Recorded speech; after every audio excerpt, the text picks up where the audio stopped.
Hey, everybody. Welcome to another brand new episode of Hey Man, It's Okay. Thanks for tuning in. We are a men's mental health podcast, you guys. So thanks for listening to us. I'm Sky Bridges, one of your hosts. And I am Ryan Heapy, a licensed psychotherapist out of Newport Beach, California. Sky, what do we got going on today? I'm really excited about this. We are talking to multi-talented author G. Scott Graham, and we're going to talk about all kinds of subjects, it sounds like. So I think we should just get into it and bring him onto the podcast. Thanks for coming on, Scott. Hey, it is great to be here. Thanks for coming on. And why don't you tell our listeners a little bit about yourself and let's get into a conversation. So a little bit about myself is I am a whole bunch of things. I'm an EMT instructor. I'm a firefighter instructor. I write books. I've written my 28th book just last week.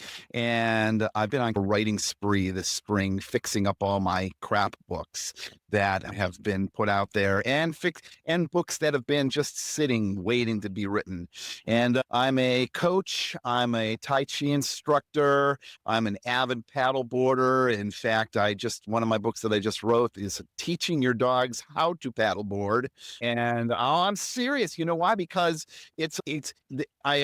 after my spouse died, I was looking for something to do that was like engaging that I could do. And I couldn't do the shit that we used to do together. I just couldn't do that stuff. It was just too painful. How many reminders?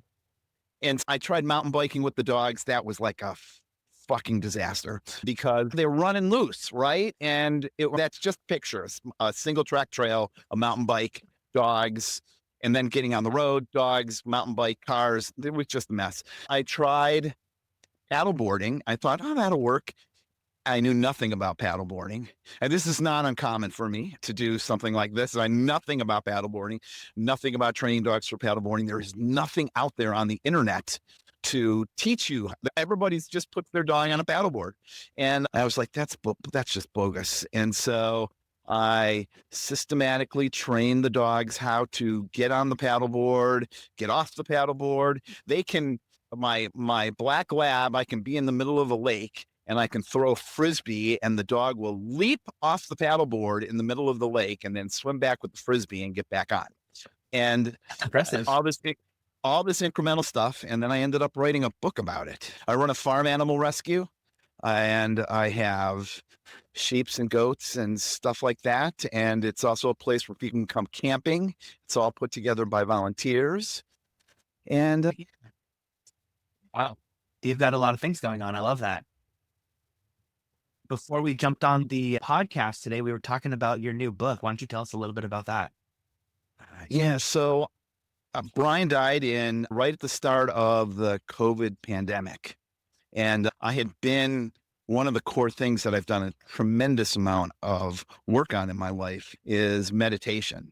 In fact, if you took all the meditation courses that I've done and all the time that I've spent in meditation, it would hit almost 300 days of silent meditation. And so I was on a 10-day Vipassana course and I was serving that course and I was about halfway through it and I wasn't paying attention and I was slicing up romaine lettuce and I sliced the tip of my finger off. And they don't want you working in the kitchen with potential tips of your finger falling in the food. Understandable. And it's just not that. They are vegetarians at this retreat Buddhist center. A piece of finger in with the romaine salad would not be fun. So they suggested that I finish the course off as a participant because I'd been on so many. And so I called Brian and talked to him on Wednesday night after I cut my finger off and said, I'm just going to do this Vipassana thing and I'll be home on Sunday. And that was the last time I ever talked to him. And then Sunday morning as we're going, I knew something was off because they have these like little like tracker things you can put in your car. Yeah. That can tell you where somebody's at. T-Mobile, it was through T-Mobile and they had this little tracker thing. And I knew something was up because he wasn't home. And I couldn't see where the tracker was. And we've got a Ring video doorbell and I checked that and he wasn't home. And He had gone over to done caroling the night before, and on his way home, he slid off the road with the car, and the car got wedged. The driver's side door got wedged next to a tree, so he couldn't get out, and the car caught fire, and he burned alive in the car. Oh my God. And I told you I was a firefighter and EMT, and thank God I live in Vermont. Like, this would never happen in like California, or I don't think it would happen in any other state. And so I'm driving home. A friend came with me, and on the way home, we found out that he had died. And it was like hours later. And because Vermont's such a rural state, the fire marshal hadn't shown up by the time that we got to where the accident was. And it was like 10 o'clock in the morning when I got there. And so I drove up onto the scene and pulled my truck over, and I got off, and there were news camera, all this stuff all over the place, just taking videos of the accident. The flames were so hot that it burned all the tires away, burned out the windows were gone. The flames were so hot from the car, and everything was gone.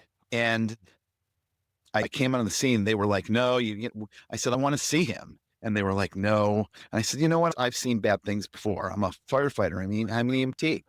And they were like, hey, but it's different when you see your family.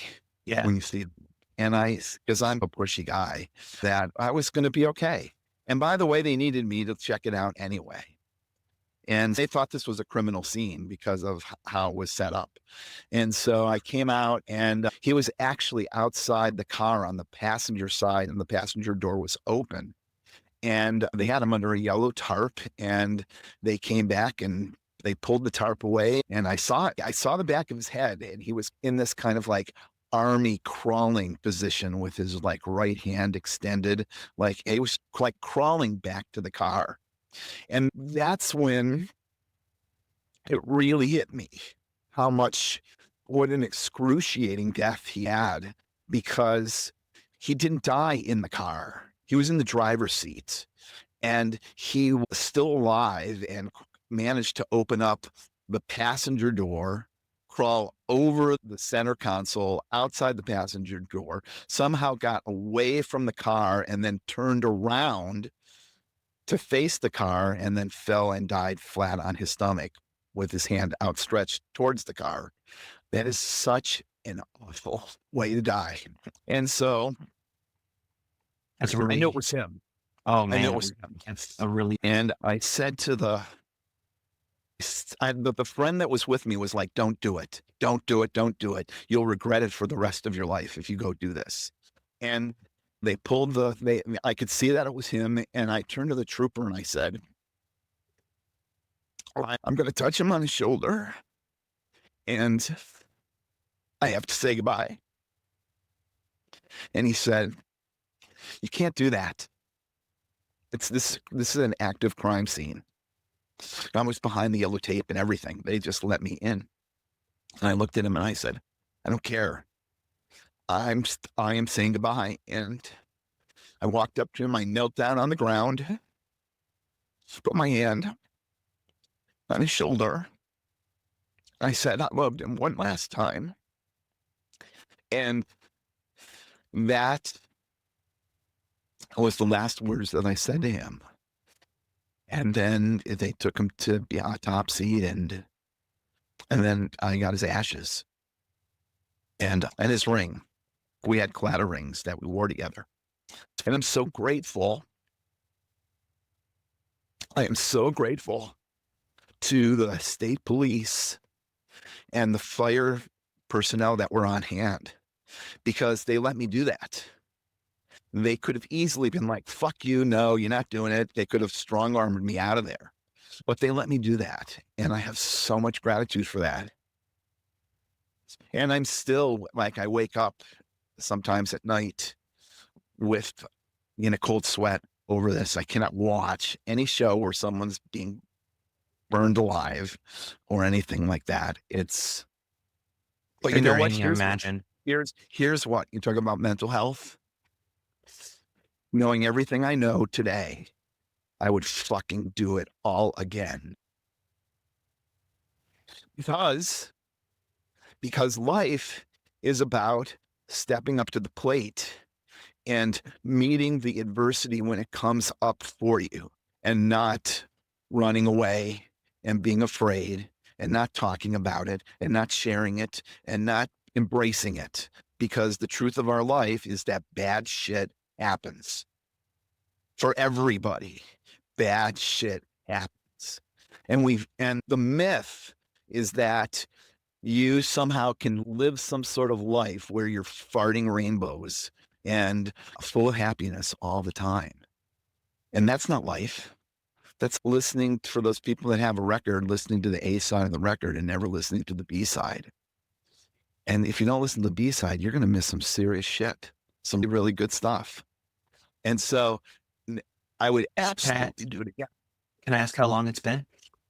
I wrote a book about that because it was COVID in 2019 when that happened. I wrote a book because we all shut down. And so I wrote this book, Come As You Are, Meditation and Grief, on how I got through that. And 2 weeks ago, I just published Come As You Are 5 years later. Okay. And so it's been this kind of mission to my part in many areas to talk about this stuff that just people just don't talk about. And then when I have this discovery around grief or loss or love, I feel like I have to share that again and share what those learnings are, because we're just not in sync with this. We run away from it. We want to run away. We want to cognitive behavioral therapyize it, and we want to medicate it. And man, the 5 years later is about how my life just fell apart again, not because of grief, but because I fell in love. And that may sound really fucked up, and it is. And Definitely got to tell us more. I thought it was all behind me. And I thought that even though I had said grief is not something you get over. I tell people all the time, you're never going to get over your grief forever. Don't even try. It's a waste of time. It's not a problem to be solved. It's not an issue to be fixed. It's not like a flat tire. It's like part of who you are. And then the flip side of that is that we should actually, instead of trying to medicate and run away from our grief, we should actually celebrate that. When we see somebody who's really grieving, we should go up to them and say, congratulations, because you lived your life in such a way that you exposed your soul. And the result of that is this pain. If we go around wrapped in bubble wrap and keep people at a distance, we don't give a shit. Think about how many people died today. Just think about how many people. I haven't shed one tear for any of the people that died today. There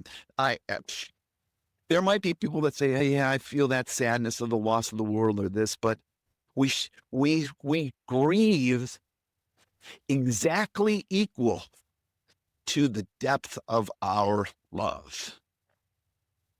It's a really simple equation. So if the goal of life is to embrace life fully and love and cherish and expose ourselves and be vulnerable, then we have to embrace the grief. It just doesn't work any other way.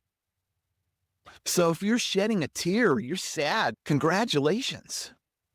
Because that means you have made a choice in life to be honest, to be true, to be vulnerable, to share, and let people around you do those same things. It's fucking incredible.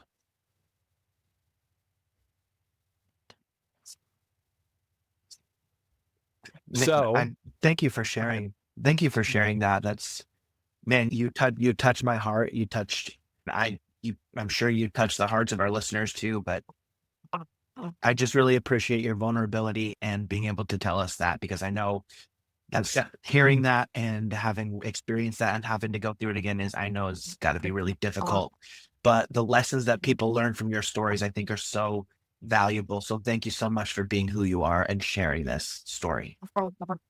Sky, I want to tell you that I appreciate the compliment, but on the other hand, it's really fucked up that we live in a world where this type of behavior gets a compliment. Like, this should be normal. We should live in a world where people can easily talk about this and other people aren't like getting out of bed and bent out of shape, trying to like, oh, we don't want to talk about it. Let's talk about the weather. Let's do this. Or feeling like they have to congratulate somebody for being transparent and honest and authentic. Because we live in a world that's such bullshit, especially these days. There's such bullshit.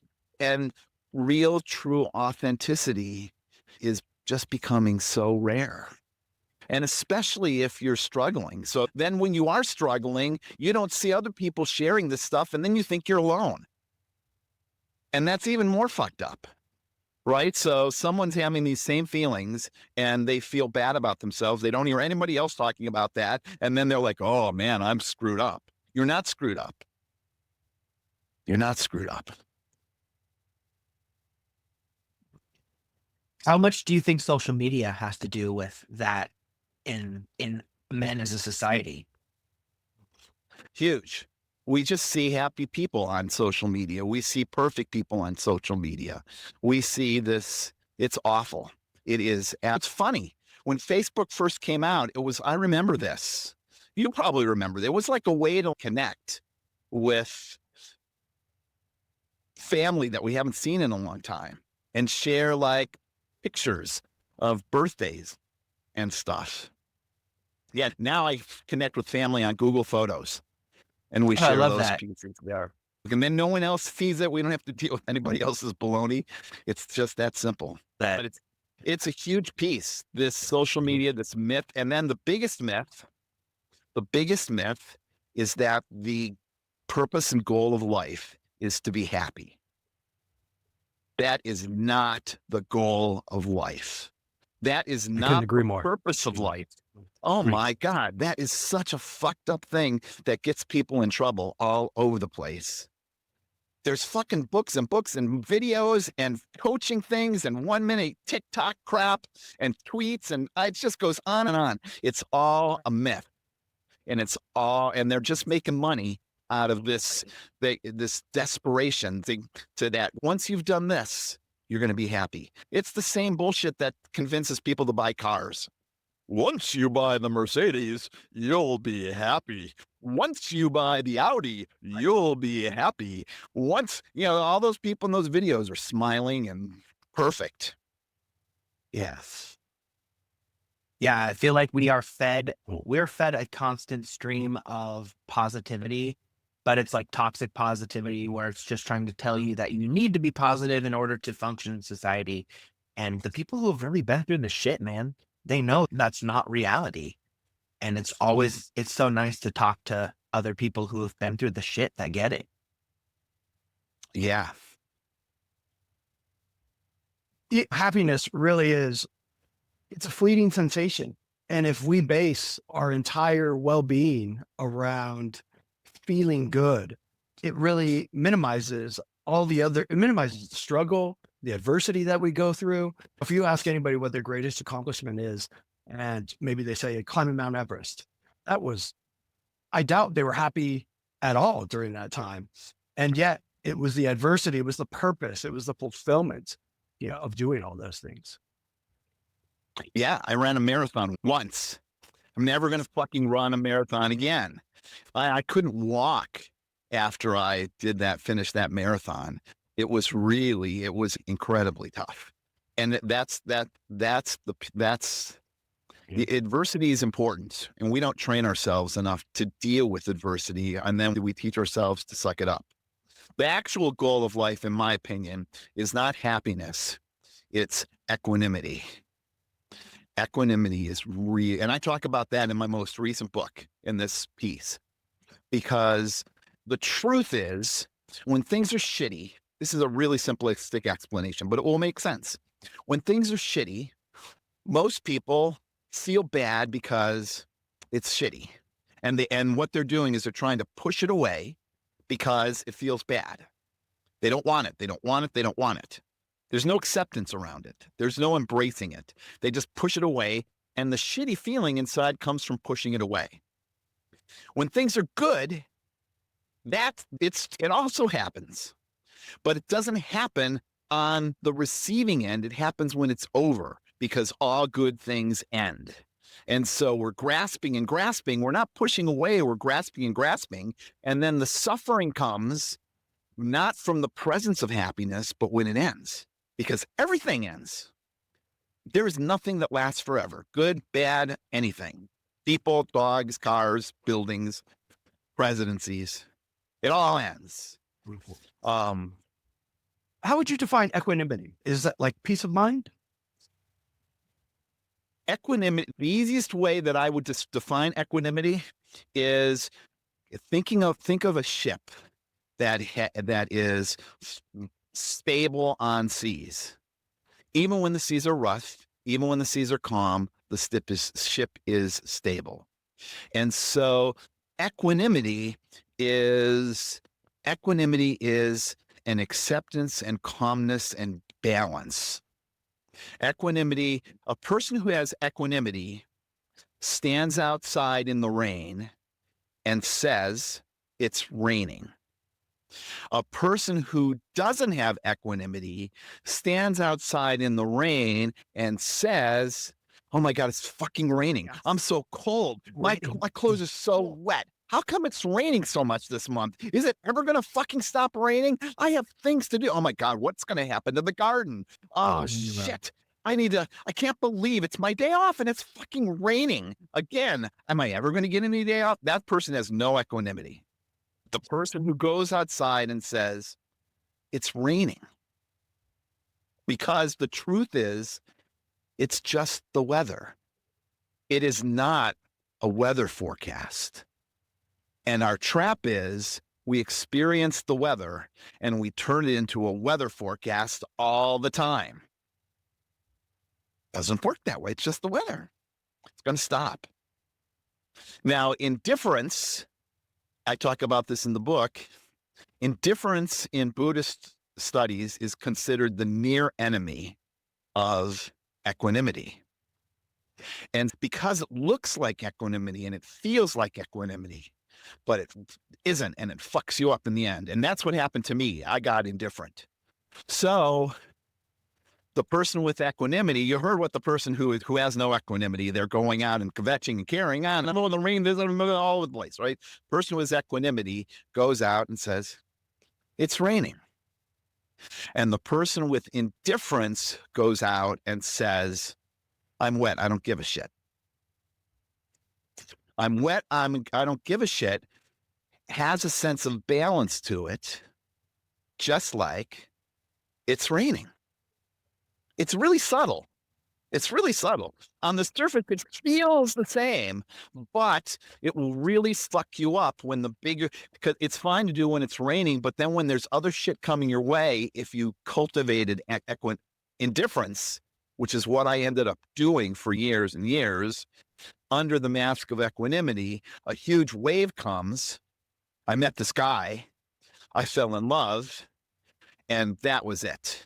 Like, I was freaking out about, oh my God, there was no peace around. This is the piece where I was talking about good stuff, right? I had this good stuff happen and I was so miserable. In psychotherapy world, they call that anticipatory grief. That's the psychotherapy language they put on it. And really what you're doing is you got this good stuff and you're like, oh my God, what's going to happen? It was so difficult with Brian. I was like, I don't want to go through that again. And that's really not true. I would love to meet someone that I could go through that again with. But that's the equanimity part talking. When I met Peter and I was indifferent, I was grasping and clutching and it was messy. Was messy. And so it was I'm going to look at the book right now for those of you, because you don't see this on video. It was 186 pages of messy. That's what the book was, 186 pages of come as you are 5 years later. also known as another book about Scott's fucked up life. I like that you approach things from the real life aspect, though, because there's a lot of people that don't. And there's a lot of people that absolutely don't admit the sadness. And I think it's good for us to see that, especially as men in this world. We need to see other men being sad and dealing with it, because we all deal with it, but nobody talks about it. And that's the biggest problem of all. It's huge. I It's love what huge. you said about equanimity. That's just, it's such a good concept to live by and learn not to get hooked on those things. I recently had a therapist tell me that emotions are like weather. You don't control them, they just happen to you. And so being pissed off about the rain is why. It's weather, it's going to happen. So I love that. Grab an umbrella. Grab an umbrella. That's it. Right? So I'm glad you. And here's the other piece. This is like real peace, right? What, 20 minutes ago, I was like sobbing talking about stuff because I was authentic and I was talking about this piece with Brian, and I was in it and I was there. And now we're talking about something else. The geese came by, they made some squeaky noises. We laughed about this. You asked a question about equanimity. I talked about that, and that is gone because it's the weather and it's not permanent. It's not permanent. Do you get that idea out there to people, though, that it's not permanent? How do we get that idea out to people that it will get better, it will pass? You just It's going to wait get for better, and then it's going to get worse. And then it's going to get better, and it's going to get worse. See, you just set it up. It will get better. It will pass, but it will come back because it's not. These things aren't things to be solved. We can for any of this stuff fuel it. I don't want to minimize fueling it. And I could, we just talked about Brian. I could go onto Google and look at all kinds of pictures all night long about Brian, watch some videos, and I could fuel that feeling. And that might be fine to do, but occasionally we fuel the feelings of joy when we tell people about, oh my God, we went on that great amusement park ride. Oh my God, you wouldn't believe what happened. We fuel that. If you've ever seen one of my favorite movies is The Big Lebowski. And there's this scene, and it's not because I look like Jeff. It's not because I look like him. I don't look like, I do look like him, especially when I have a goatee and I've got long hair. But there's a scene in The Big Lebowski where he's smoking a joint driving down the road, and that like joint falls into his lap and he swerves all over the place. And he actually that scene and the scene at the very end when he's standing there and the ashes get torn and it comes back, like those are I'm laughing now as I tell about that scene. That's normal, right? You're talking about something, you feel it, just like I was feeling the sadness, right? Now, if I was like watching that all the time, fueling that and laughing hysterically, and people were like, what's going on? And I'm like, well, the Big Lebowski, the Big Lebowski. You'd be like, oh, what's going on with this guy? Because we experience it when we talk about it, but we don't fuel it throughout our entire lives. Mm-hmm. That's when it becomes problematic. Mm-hmm. There's so many situations that just clicked in my head. In all of my years of studying psychology, which is something like 13 and 14 now, and I'm still scouring the latest research, different concepts, different modalities. The greatest concept that I've ever learned that has been the greatest impact on my life is radical acceptance. And I think that's exactly what you're speaking to, is having to radically accept our reality, the truth, the way things are. It doesn't mean that we have to approve of it. We're not giving things a pass. We're not necessarily saying we like them, but we have to accept them. And in order to make any sort of change, acceptance has to come first. Yeah. There's a Buddhist term that aligns right along with that, and it's called Yata Bhuta. And what that stands for is as it is. Yata Bhuta. As it is. Not as you would like it to be. As we want it to be. Huh? We get hooked with, and see, here's the really screwed up thing. that happens. And I plant seeds for this all the time as a coach. And you might plant seeds for this all the time as a psychotherapist. Someone comes to see us and they say, we want really help. We're struggling. I don't like my life. I don't like this and this. Da, da, da, da, da. One of the first things that come out of my mouth and a lot of psychotherapists' mouth is, hey, how would you like your life to be? Because if you tell me how you want your life to be, then I can build a plan to help you get there. Oh, you want to be 25 pounds less? I can help you build a plan as a fitness trainer to get you there.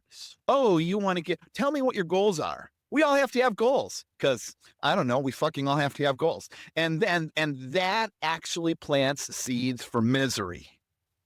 Not that you should be goalless, but once you get hooked on this is the way it needs to be, that's going to create misery because there's no radical acceptance.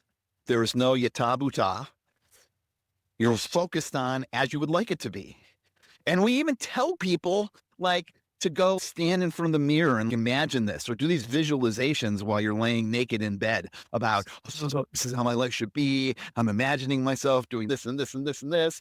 And it does not help in the end. It helps in the short term. It doesn't help in the end. When we're manifesting, right? That's, right. Yeah.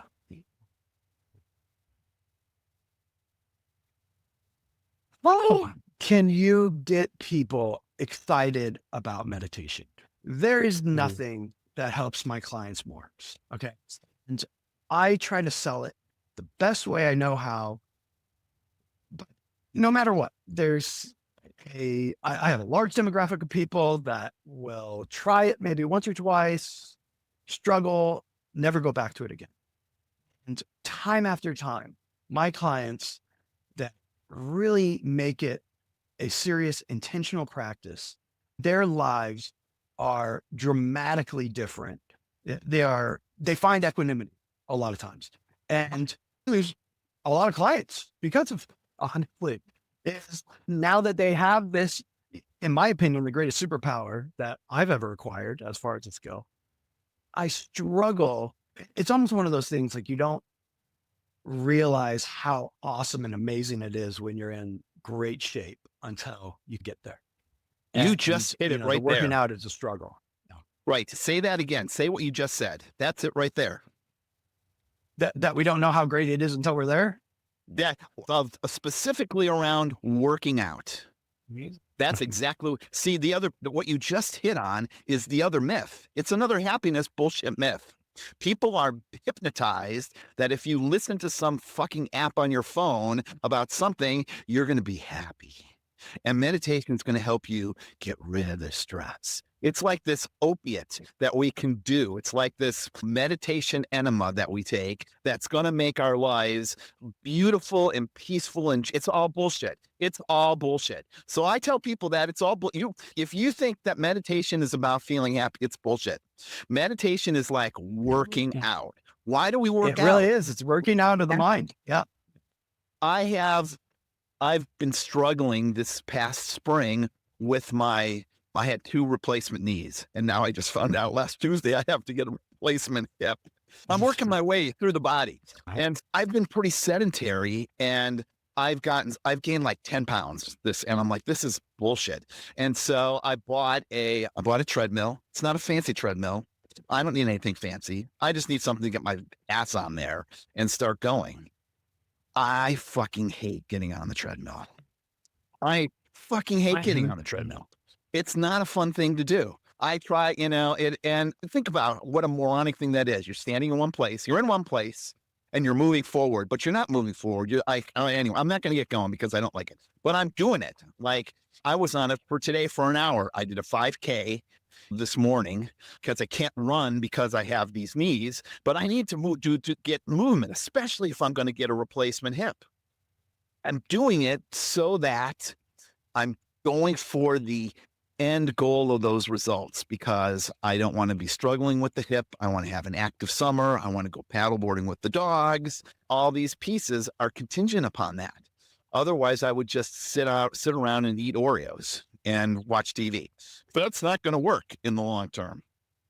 And so once you connect to that, and then what you have to do for the people around meditation is look for those incremental changes. And so one of the things I have people do if I'm teaching them and I have a coaching client is I have them rate their equanimity every day. Once they have a idea of equanimity, rate your equanimity. And it doesn't have to be anything fucking special. It doesn't have to be 1 to 100, 1 to 10. I don't give a shit what it is. Pick a scale and stick to it. And what will happen is that over time, it will equalize. You will know a 7 equanimity day if it's a 1 to 10 scale. And you will know a 5 equanimity day if it's a 1 to 10 scale. It will equalize over time. And you have to see that so that you can see, just like you get on the scale and say, I've lost weight from not eating so much donuts this week. I've lost a pound. There's progress because the weight loss is incremental. You're not going to see a huge amount of weight in 1 week. That's bad. You really only want to lose a pound a week if you're out there trying to lose weight, because that means you've shifted your lifestyle as opposed to some sort of short-term gain to try to get what? Fucking happiness. And so you just focus on the incremental piece. And once somebody's keeping track of their equanimity, like their weight, it will equalize. You got to do it at the same time every day. You can't do it at 5 and 6. Do it when you're sitting on the toilet every day, how the day was before you.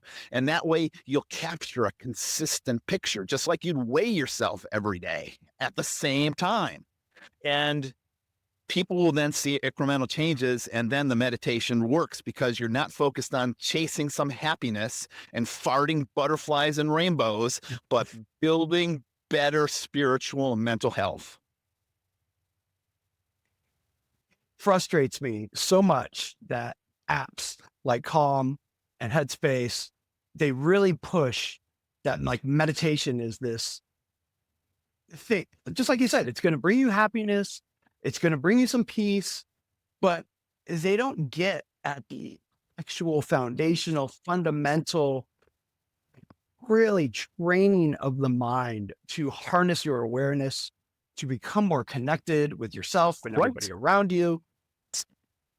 Right? Yeah. Yeah. And a lot of times it's not until we're going through some great moments of suffering that we just absolutely cannot stand this moment and we're willing to do anything and everything to get out of this place. But man, I really believe it's something that everyone should be taught. And it's kept me sane over the last 13 years. And the one thing that just keeps bringing me back to the most fulfilling things in my life. Those meditation, if we were talking about weight loss, we would be like, all right, you know what? It's very simple. Eat less, exercise more. Not rocket science. But there are all these things out there that are like, this is what you can do. If you follow, YouTube is loaded with them. Follow this plan and you will lose 1 million pounds in this day. And this is what body fat looks like. Or you can, I don't know, eat Captain Crunch and still lose weight, and all kinds of other stuff that are just Mercedes and Audis that people are trying to tell you, once you buy it, you'll be happy. And then that doesn't work. Nothing works that way. You don't throw tomato seeds out and have tomatoes the next day. Everything takes time. Everything takes time. But there are these snake oil people out there that want to sell an app, make a quick buck, and then people buy it and then they don't use it because it's there. It's just like the treadmills that people buy that just sit there and hold people's clothes. They're covered with people's laundry. That's a very good point. People are like looking at their treadmills and their exercise machines and they're like, oh my God, it's covered with my laundry. Or just collecting dust. Collecting dust. Yeah. So when I got my treadmill a month ago, I was like, I'm doing it. And I've been like pounding it. And people were like, wow. And I'm like, I'm not going to spend the money on this and then not do it. Right. I'm going to do it because I have this other plans in mind and I'm just not farting around. Yeah, that makes sense. I recently promised myself I would learn something because I grew up social media age. I want instant gratification. If I'm not good at something right away, I won't do it. So recently I decided to get off social media and to force myself to learn something and follow through with it. And no, it's going to be really hard, until one day it's a little less bad. And I started learning ukulele, and I've been really happy with my progress. I've been playing for 2 months now, putting in the real work Wow. this time. Can you play any songs? What songs can you play? I'm only learning La Bamba right now. That is excellent. Michael And one of the and- best songs ever. I'm going to play with him. The reason that it's excellent is because you're making slow progress. And that's going to help train your brain around this piece of wanting everything instantly. Oh, Which we so I want think that. that's such a good point, that we need to be careful of needing that instant gratification or wanting it. It messes us up in so many areas. Look what it's done to food. Fucking food. Because we want to have, instead of taking the time to prepare a meal like we used to, we used to go get like asparagus this time of year and bring it in, and then you'd have to wash it and you'd have to pick it and all this other stuff, and then you'd cook it up and then you'd eat it, or you'd eat it in a salad. Now it's asparagus all year round, frozen, steam in the bag. Here you go, throw this away, and it's instantly done. Yeah. And it should be no surprise that instant gratification stuff is not good for us. Here's your quick pasta meal, all ready to go. When I was a kid, we had, who would have guessed? They had these TV tray meals when I was a kid, these little silver things. And there was and they were really shitty. There was like this meat, and then there was like a potato, and then like a bean. There was always some dessert, like some apple cranberry that was put on there with whatever.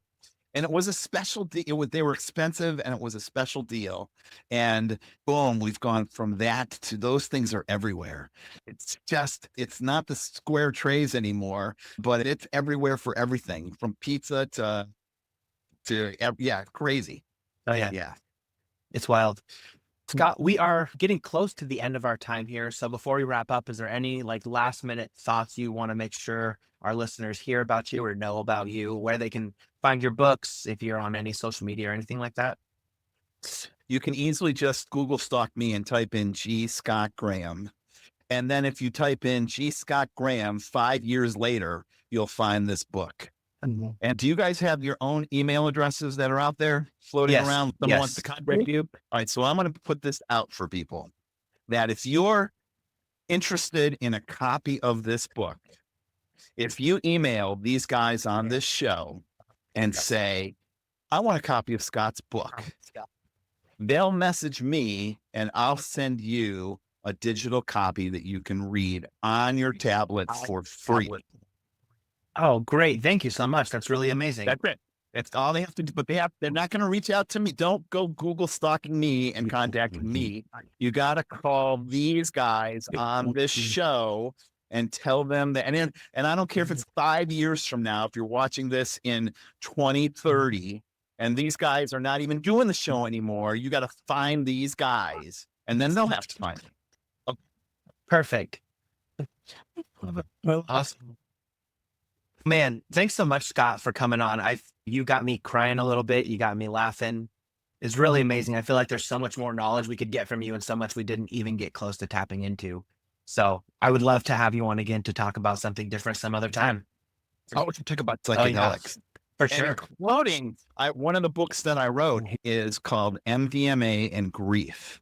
It's about an experiment that I did with MDMA, and of all people, there's a Republican congressman in Texas who ended up writing a piece. I put a piece that he had written into the appendix of the book. And so now he's let me say, he's less than thrilled now, because what's the information age, right? Once this shit happened, it's hard to change the reality of what's on the computer. And so now this very conservative Republican congressman from Texas is listed. He messaged me. I'm not the co-writer. I'm like, I didn't say that you were the co-author of the book. I just said that I gave you credit for the back of the book of what you did. That's amazing. Oh my God. That's amazing. Yeah. I love that. Yeah. Thank you so much, Scott. This has been great. You're welcome. It's been absolutely great. I love your passion. I'm definitely curious as to what the inside of your house is.